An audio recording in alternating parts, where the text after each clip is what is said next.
All right, guys, welcome to week 4. We're going to talk about picking a research design. So, where we are right now in this process is this week, during week 4, I will read what you've submitted so far, and I'm going to make recommendations to you. Um, these are things that will maybe help narrow down your study because I think some of your studies are too broad, and just in general to improve your study and improve your writing. So I won't actually probably grade what you're submitting for at least another week because I'm going to give you an opportunity to make changes and make corrections to improve it. Then the next step in the process is we've got to start to figure out our research design. And what I mean by that is it going to be qualitative or quantitative? Is it going to be, what are we going to use for data? How are we going to collect the data? How are we going to analyze the data? And so that'll be the assignment that you'll submit down the road in week 6. And so what we're going to do today is I'm going to talk about some broad but more advanced research design. And then I'm going to also post, this is just going to be an overview. I'm also going to post separate presentations for each of the ones that I'm talking about or articles for the ones I'm talking about today. And then next week I'll start to talk about kind of how do you analyze data with qualitative versus quantitative. And that'll kind of lead you into what you need to do for the second assignment.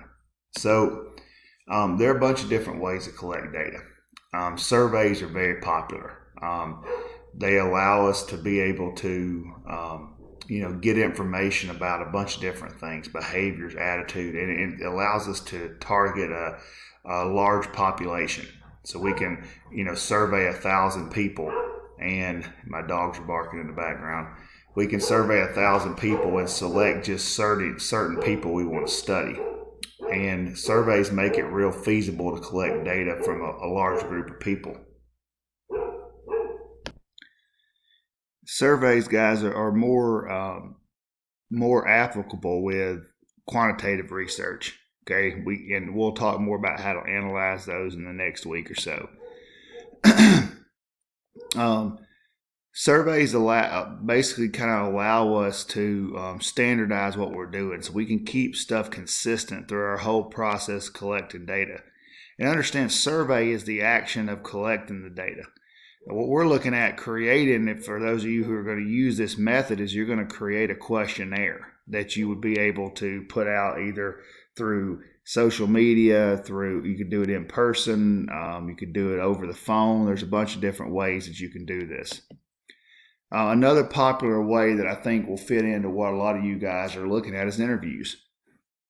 And this can fall into case study research a little bit, which we were talking about, but it's a process of basically having a conversation to get information. And we're looking, to answer a couple of things. We could why, what somebody does, how somebody does, why somebody does something. And there are a bunch of different techniques, and you can drill down into these when you look at the more detailed PowerPoint if that's what you're going to use. But there's real structured interviews, there's semi-structured interviews, there's group interviews, but you want to choose a technique that is basically going to help you get the data out that you want to get out. And sometimes that is very detailed questions that you ask and you get to the point. Some of that is you let people talk and you just listen. It just kind of depends on what you're trying to obtain. I don't know that this will fit into with what as many of you want to do, but observational research is kind of a qualitative research where you go out into the field. You see what people are doing on a day-to-day basis, and you observe what they're doing, and then you make you disseminate findings, or you put findings into action based on what you saw. And again, I don't know that this will so much fit into what a lot of you guys are doing, but I thought I would include it anyway.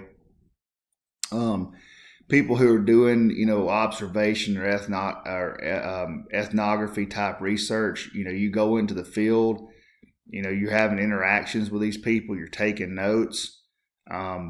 You could be interviewing them, which is what I said earlier, and then you're trying to come up with something academic based on what you find. Case study research can be both qualitative and quantitative, but it's basically where you're in a real life setting and you're trying to draw information out from a bunch of different ways of doing things. And so what case study basically means is you're trying to narrow down to a particular group of people that are going to give you the information that you need. And you may interview them, you may just observe them, you may look back at what those people have done over a period of time, which is historical. But you're not dealing with near a bigger group of people. And then document review analysis. This is gonna fall into you folks that are doing things like looking at policies that people have in place. And I really like this because this is a really clean, simple way to do research. When you get into surveying people and interviewing people, guys, it's a lot of work. You have to go through an IRB process to get approval, and you're dealing with people. Document review is when I take documents, either printed or electronic, and I analyze them. I look for data that is trying to give me trying to help me understand what I'm studying. So for instance, let's say that I wanted to analyze the social media policies of college athletic departments. And so what I would do is I would go find as many of those as I could find, a representative sample. And I would start analyzing them, looking for commonalities. What do they all have in common? What are they missing? And so what's nice about this is it allows me to do this work without having to depend on people to get me the information I need. So guys, these are kind of the broad ones that I want to touch on. As I review your first assignment, I will try to send you individual studies that will give you an idea of what you should be doing as far as your data collection, your methodology. Okay, so I look forward to seeing them. Reach out like some of you have already and ask questions. You're doing a great job.